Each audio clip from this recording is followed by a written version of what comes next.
So high school sweethearts, and we have two of the most amazing daughters. So a little bit more about myself. They're my girls. Aren't they so cute? Okay, so I was a teacher just recently at Foothills Elementary. So I was there for 7 of the sweetest years. It is just the best to work with first graders. God really used them to soften me and heal me, and He really used their mothers to soften me and heal me. And at that time, as I'm teaching there, I was also a property manager. I did that for 19 years. And before teaching at Foothills, I taught Sunday school for about 15 or 16 years between 2 different churches. Do you see how God just continues, is growing us? So I started teaching Sunday school, then first grade, and now I'm here with the mamas. And it was while I was at Foothills that God just gave me this deep desire to work with women, to be in women's ministry. And that was completely unexpected. That was miraculous that He called me out to work in women's ministry, and I'll share a little bit more about that later. So here I am, completely nervous, blown away, honored, and humbled, truly in my summer season, where I see the fruit of the hard work that was done during my spring. So as wonderful and as blessed as I feel that my life is right now, statistically, I should not still be married. Definitely not to my high school sweetheart. And we shouldn't have the relationship that we have today. We are just more in love now than we were when we met when we were 16 and 17. But luckily for me and for all of us, we don't serve a God of statistics, right? We serve the one and only God, and He is still in the business of miracles. So I'll take you back to my spring. I'm the middle child, says a lot, of an immigrant family, and in my home we experienced a lot of abuse. Sexual, verbal, emotional, and physical abuse. And when I say physical, I mean knocked down, beat down, drag you by the hair when you're down abuse. It wasn't pretty, and the verbal wasn't any better. The verbal was pretty bad too, but I'm not going to sell you the sanctuary with those words. So let's fast forward to when I'm 14, and at this point I find myself homeless. Dad went to prison when I was 9, rocked my world. He's the only dad I knew. That was the only family I knew.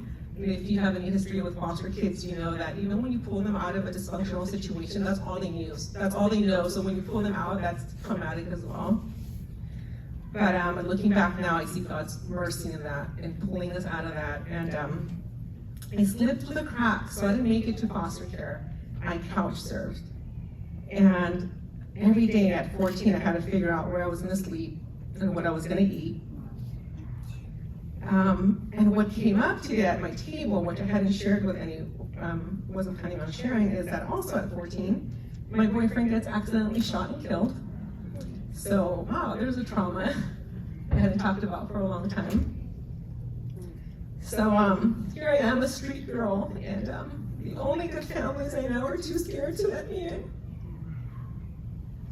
And as a mother, I totally get that now.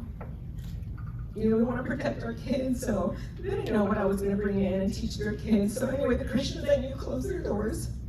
So who welcomes me in? The people who don't have boundaries or rules. Drug dealers, gang members, drug users, and that's where I spent most of my teen years. And, you know, experiencing that abuse from home, you build walls and tough skin because you need that for survival. And then you enter, you know, these homes where there's abuse, drug abuse, and just gang activity. And I'm worried every day, you know, when I'm giving thanks to the Lord. I was saved at 14. I'm gonna jump around because, somebody invited me to church. They didn't walk me in their home, but at least they invited me to church.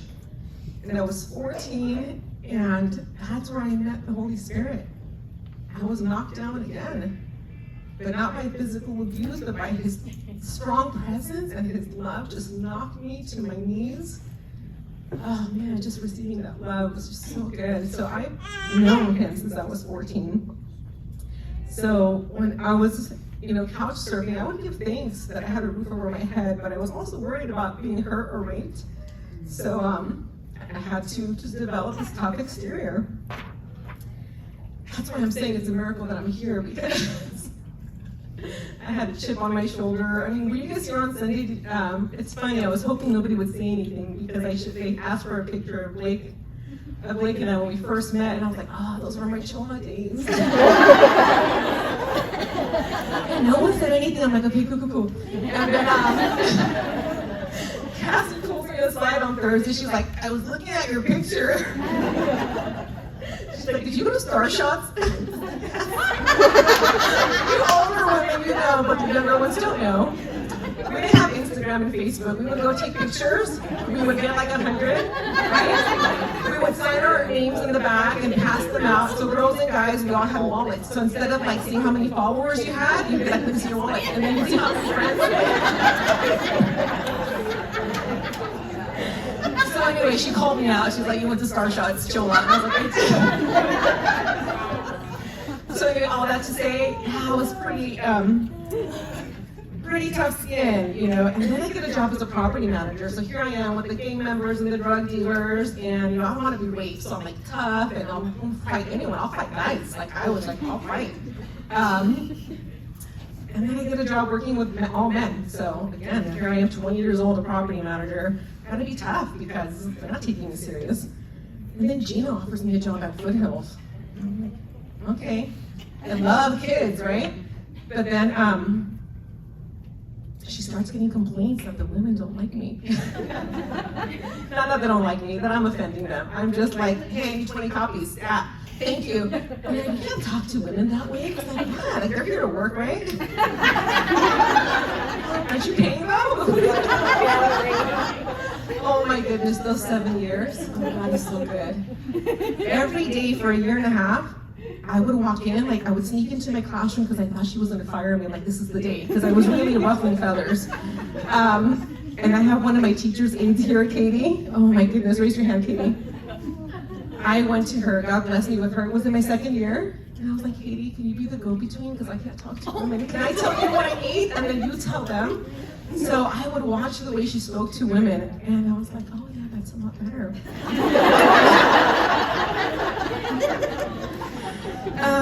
But man, that's like why we're here today. You know, if I would have stayed in my bubble, like I wouldn't have grown.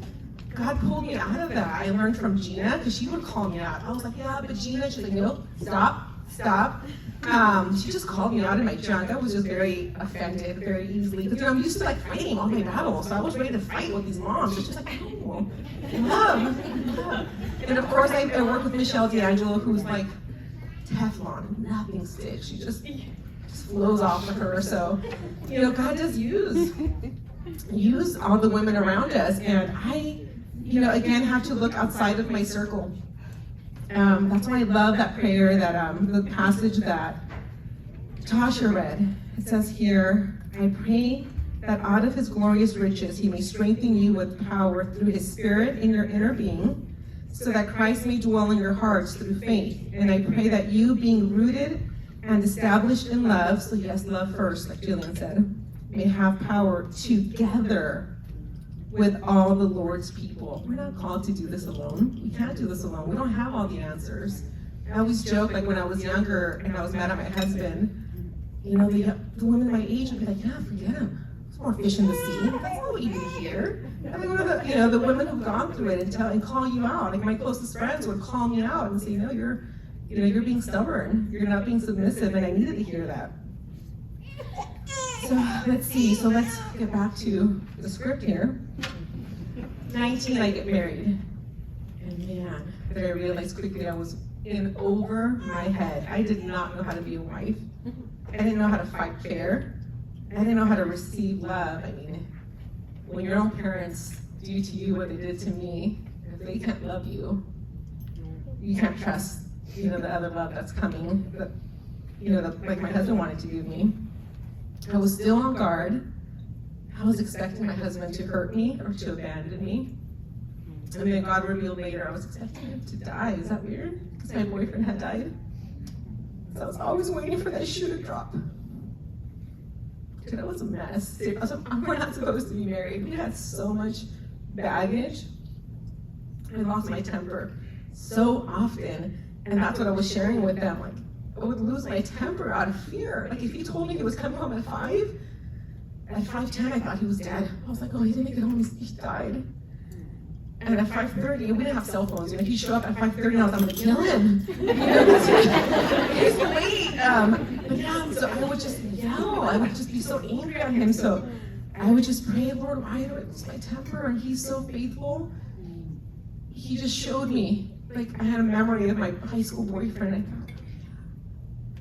I thought, I'm always so fearful to get close to someone. Because losing your family, it just hurts so deep. You're so scared to allow someone back in because you don't know if you can take that hurt again. So I spent so many days in Proverbs and praying on my knees. I would pray for repentance, supplication, asking for wisdom and guidance. And God is just so faithful that not only did he begin to heal me with his word, but he always brought an older, more mature Christian woman to walk alongside me. And it seemed like I always had a spiritual mom to go to for guidance, and I did. I went to them because I knew I had a lot of healing to do. I knew I was so broken, and I couldn't do it on my own. I also knew that I did not want to repeat my family cycle. And I was on my way there. As much as I didn't like what I went through, that's just what came out of me. That anger came out of me. So I wanted to put an end to this generational curse. And I remember reading Romans 12:2, and it reads, "Do not be conformed any longer to the pattern of this world, but be transformed by the renewing of your mind." And this gave me so much hope. Do you know that my mind, my ways can be transformed? Sisters, we are being told what not to do, not to conform. Do not remain in your brokenness. Do not wallow in the hurts, anger, fears, and insecurities, but be transformed. And the last time she called me, she was just crying, and she said, how am I supposed to do anything different? This is all we know. And it just breaks my heart that that's how some people think, that that's what I know. Or you've heard it before, that's who I am. No, but God doesn't leave us this way, right? So I will admit that it's easier said than done. It was so painful to face the reality of my past. I didn't know how much of it I blocked out. I knew the anger that bubbled up, and God is so merciful. He would show me little things. Like the first big revelation was when he showed me that memory of my boyfriend who was killed. And then I knew I could pray for that, for healing, right? He continued to deal with different things, and he would bring back different memories, things that I just completely blocked out. And let me tell you, I remember praying for a certain issue, and the memory coming in, and me literally spiritually going, nope, oh no, that is way too dark. I don't want to deal with that. And every time I go, I pray and say, Lord, help me with this. He just would continue to bring this, and it is difficult to face our past hurts. It's hard to be vulnerable. Even sharing these things with my husband, I share it so openly now because God has done so much that who am I to hold on to it? This is his story and what he can do. Every story you read in the Bible points back to him, right? David and Goliath, it's not about David, it's about what God can do. So this is not about me, it's what he can do. And I'm just sharing it with you to give you hope and to point you back to this Lord, to our God, and he's just so amazing. So it was so uncomfortable to face these things. And Gina told me, when you bring darkness to light, darkness has to flee. And that reminded me of those times where I would see these things. I would tell my husband what happened to me and just be completely vulnerable, which is super hard, again, when you have to protect yourself and be tough. To even share with someone your heart like that is super hard. But again, all things are possible with the Lord. So I shared it with him, and the healing just began. And I think when you're young, you think intimacy, or some people just think intimacy is sexual, but no, it's spiritual and emotional. It's just so much more important, and that really just brought our marriage to a new level. So we actually have a saying in our family. I'm gonna embarrass Bella and say she's dating right now. And she said, I had to tell my boyfriend what we do in our home, and that's our saying is get comfortable being uncomfortable. Because, we know from experience, when you face these things head on, address the issues, take them to the Lord. It is not comfortable, right? That's why they call them growing pains. that's where growth happens. And God uses his word to change us from the inside out, but he also uses his body. I spent so many years mourning, if I'm going to be honest, coveting. I was jealous of my friends who had moms and sisters because I wanted that. I wanted a mom to cook for me when I was sick. I wanted my kids to have grandparents to spoil them. And she used to take them for manicures. So I mourned it for myself and I mourned it for my kids. And then God showed me that I am surrounded by sisters and spiritual moms, and some of them are here today. So blessed. You know, in John 19, Jesus on the cross addresses his mother, the Apostle John, and he says, "Dear woman, here is your son." And to the disciple, "Here is your mother." So sisters, look around this room. Here are your mothers, and here are your sisters. Learn and grow from each other. As Jillian shared, you all have an important role to play. And as challenging as my spring was, I allowed my Abba Father to prune me. It hurt. I let him soften the soil as he broke down my walls, and I learned to trust. Not only did I need to learn how to be a wife and mother, I needed to learn how to be a friend, how to receive love and give grace.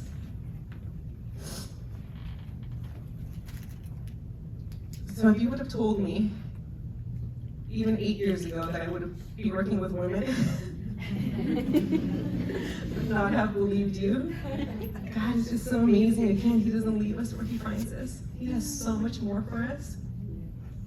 And I'm going to refer again to Titus 2, where we are told that as older women, we must be reverent in the way we live so we can teach, guide, and mentor the younger women. I am so thankful for those women that invested in me. And I just realized like a few years ago that I'm the older woman now too. I was so used to going to receive from someone. I'm always the young one, and I was like, well, women are coming to me, and I was like, oh yeah, I'm the older woman now. Cool. I'm totally okay with that.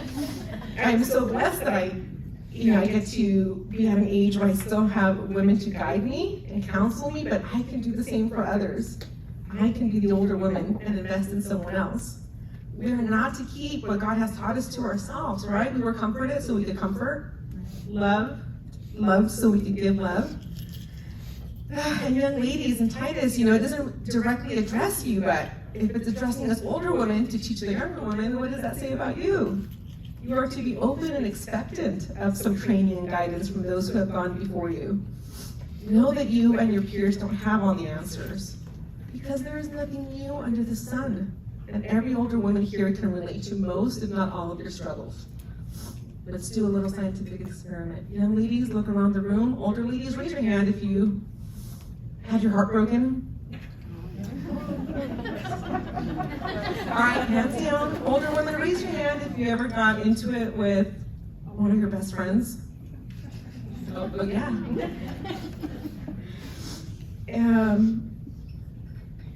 Raise your hand if you've ever lost your mother or father. Wow, look at all the women I can relate to.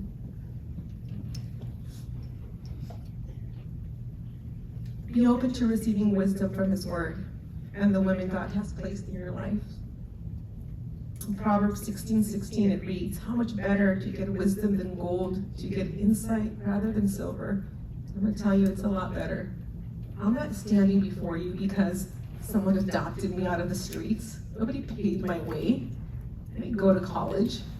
Standing here because of these women who have invested in me and those before them. And I leaned into God's word, and I leaned into the teaching, and it wasn't always easy. It was correction, rebuke, and gentle guidance, all of it. And now I am looking forward to continuing to grow with all of you, to receive from you, and to give where I can. And I see it's always a lot of abuse in my home. So if you put a blank line before abuse, you fill in that blank with any kind of abuse and it was going on in our home. We are Blake and Valerie Vera. All of our brokenness, right? It was 17, you were 16, and we've been together ever since. Sometimes when people ask, for us to share our testimony, or I'll watch a movie and something will be really crazy, And I was like, oh yeah, I've been through that. Like, it almost feels like a different life because he redeems, he just restores where it feels like that was a movie I watched or this book that I read. And it's like, oh no, yeah, we were in that.